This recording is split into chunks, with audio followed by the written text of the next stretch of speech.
everybody. My name is Sydney, and today I will be talking about teleconnections and extratropical cyclones. Is there a correlation, and does it trend with our changing climate?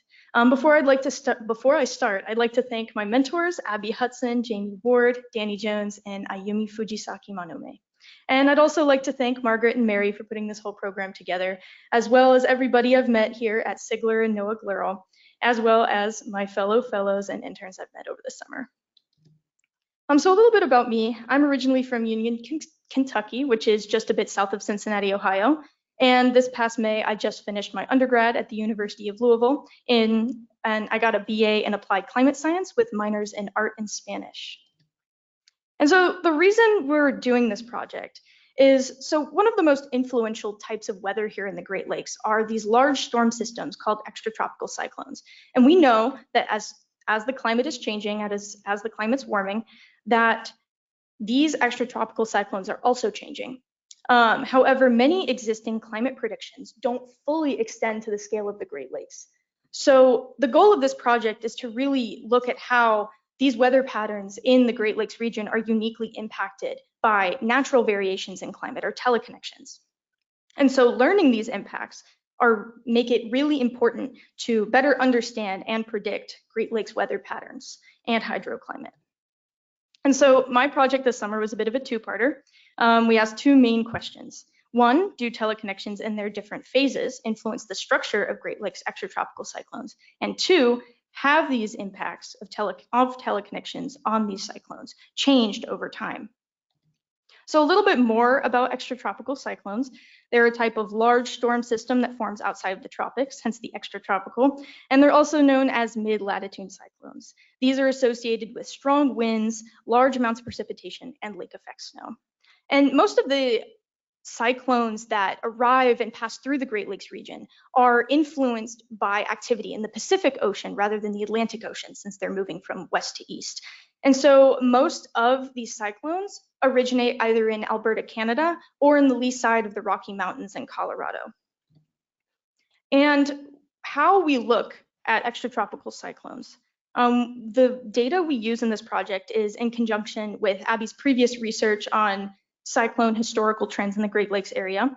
And we are sourcing our data from the ERA 5 reanalysis, which is a climate model informed by observational data. And the reason we use that is because it has a really high temporal resolution. So it's every 6 hours. And so with that, we're able to see the storm through its entire lifetime.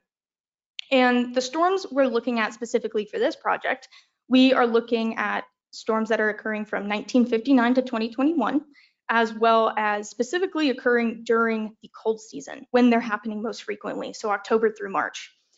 We logged and tracked these storms over this entire time period, and we tracked the storms and recorded them. We took basically a snapshot of these storms at their strongest moment, or when the storm has the lowest pressure.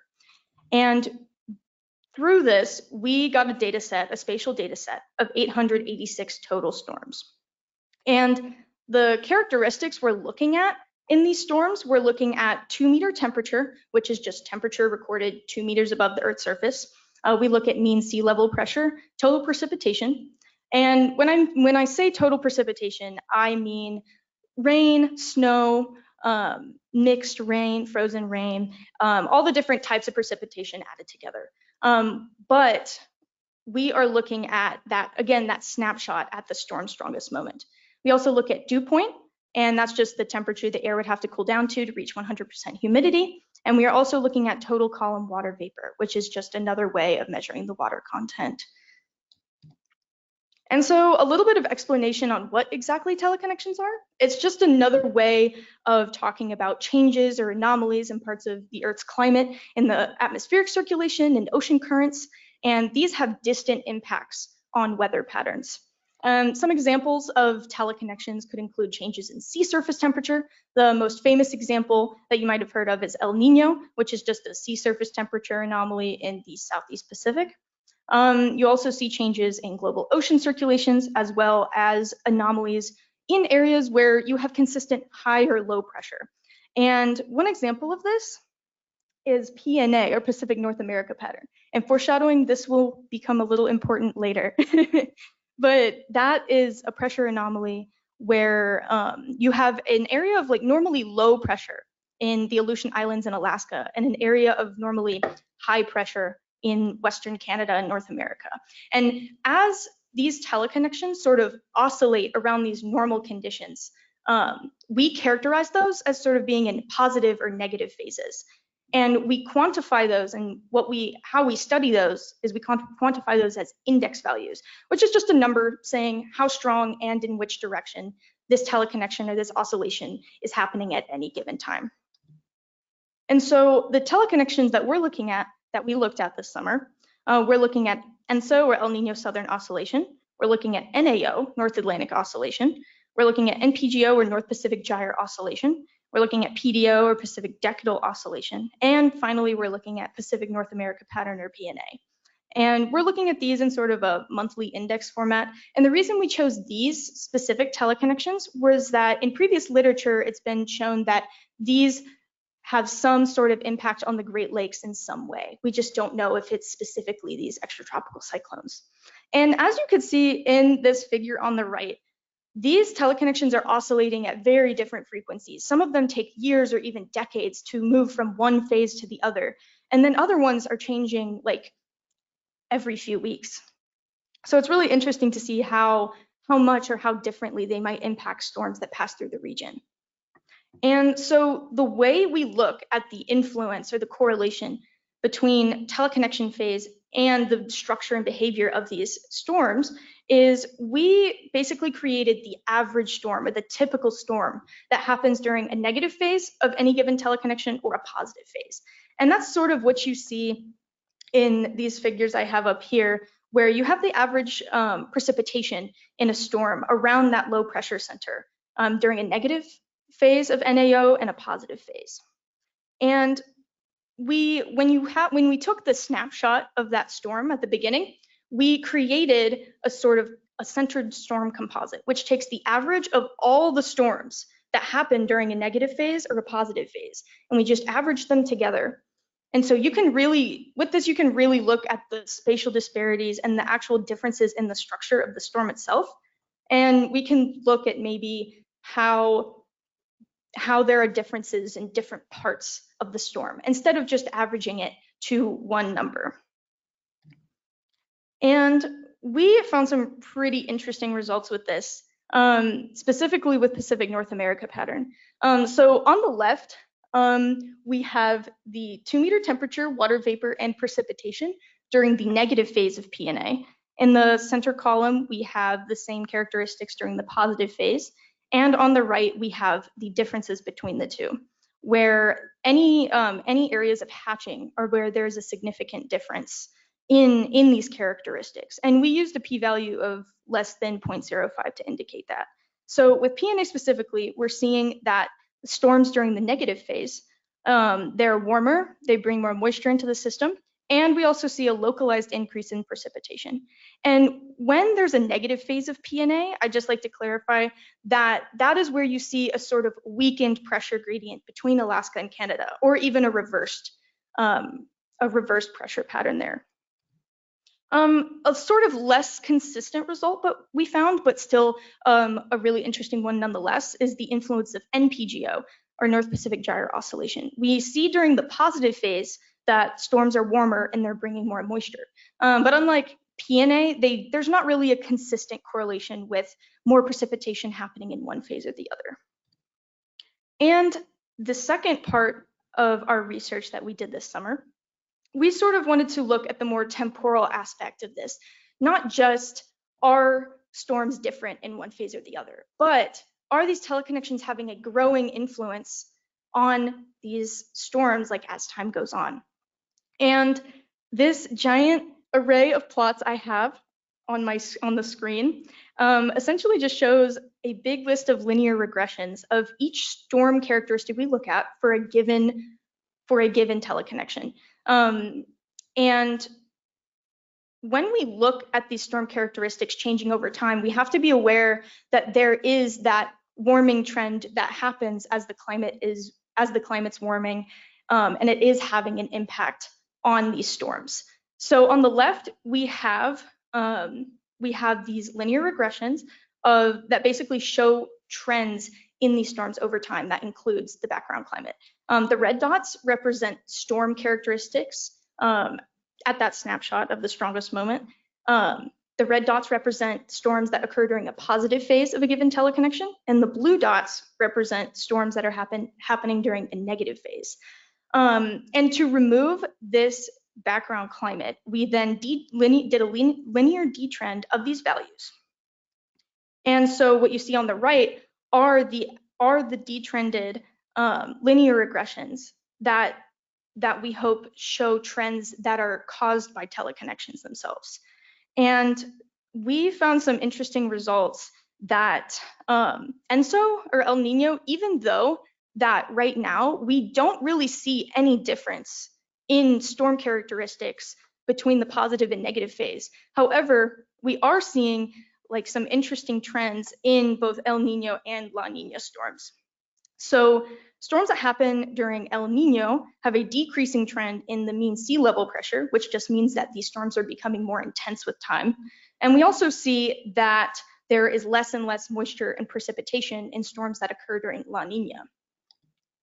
And with PNA and NPGO, these storms, like they already have a strong difference between their positive and negative phase, but we are seeing that distinction between them growing, especially with the precipitation happening during negative PNA storms, as well as the trend in storm temperature during positive NPGO, and that those storms are increasing in temperature. So in conclusion, our biggest, most robust result was that PNA most significantly has some sort of influence on Great Lakes extratropical cyclones. We see the highest correlation, and that's followed by NPGO. Specifically with PNA, we see that the negative phase, we see warmer temperatures in storms, we see more moisture being brought into the system, and then we do see that localized increase in precipitation. Right now, we're not seeing any evidence that at present there's any influence from ENSO, PDO, or NAO, but that could be further studied through different means later. But what's really interesting is that a majority of the teleconnections we studied, they do have that sort of dynamic changing relationship with these extratropical cyclones as time goes on. So that means we may see a more pronounced difference in storm behavior between, say, ENSO, positive and negative phases storms in the future. And if I had more time this summer, I think it would have been really interesting to look at some different aspects of storms that we didn't get to look at this summer, such as accumulated precipitation over, say, the storm's entire lifetime, or the location that these storms are being formed in. There's also so many other teleconnections out there. We only looked at 5, but there is evidence that the Madden-Julian oscillation has some sort of impact on the Great Lakes area. I think, correct me if I'm wrong, but I believe it's phase 8. But there's also the possibility that TNA, or tropical North America pattern, could influence the Great Lakes. And obviously, extratropical cyclones don't only occur October through March or in the cold season. That's only just when they're most often happening. So it'd be really interesting to see how these cyclones occurring outside of the cold season might be impacted by teleconnections. And there's always some really subtle relationships that might not be able to be captured by the linear trends that we found in this study. But the fact that we do see trends in and of themselves suggests that there's just more research to do and there's more to find out. Well, yeah, thank you so much for your time, and I'm happy to answer any questions if you have any.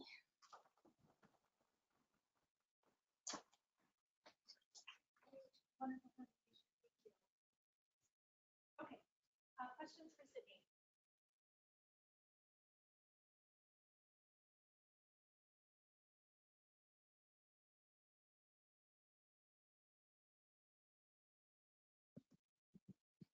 Is this working? No? Yeah. Great talk. I think you said 886 storms. That's a lot. Yeah. I'm assuming you didn't find them manually. I don't know. Sorry if you said it and I missed it, but how are you able to identify so many storms in the data? So what we did was at the beginning of the summer, we took this ERA5 data, which you see up here, and we just created like a box around the Great Lakes. And anytime a low pressure system, or like where the mean sea level pressure would dip below a certain point, it would flag that as a storm. You just use a pressure threshold to Yeah. identify them all. Cool. Yeah. Simple. Thank you. So when you do the difference between warm phase and cold phase, do you have a statistic test? Yes, we did a 2-sample t-test. Where the location? The location of the storm? No, the significant area. Oh, so the area for specifically PNA, the area that is seeing the most significant difference is that area of the storm that is usually coming from the south. So that warm, moist air being brought north into the center of the system. I guess it's maybe student t-test. Maybe you can test the significant area in the in this map. Oh yeah, so something I didn't actually mention in the presentation, but I also did do this to sort of like back up what we saw with these composites, was we also took the sort of the spatial average of every pixel in the centered storm composite, and we compared those.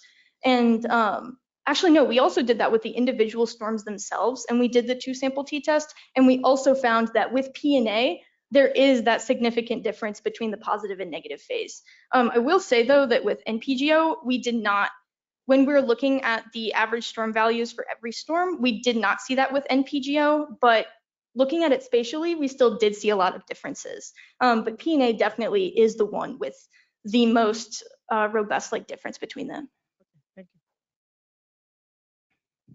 Okay, thank you for those questions. Do we have more questions for Sydnie? Sure.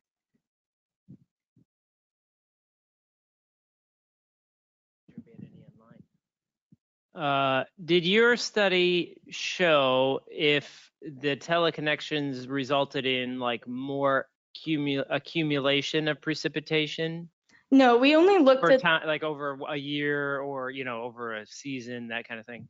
We did not look at that. We only looked at the precipitation during the storm's strongest moment, and we just used that value to represent the storm. But in future studies, I think it would be really interesting to look at the entire lifetime of the storm and accumulated precipitation, especially with like lake effect snow and rainfall. Or how many storms are happening. Yeah. Like, this winter we had a lot of storms because of this teleconnection. That would be curious. Yeah. As well.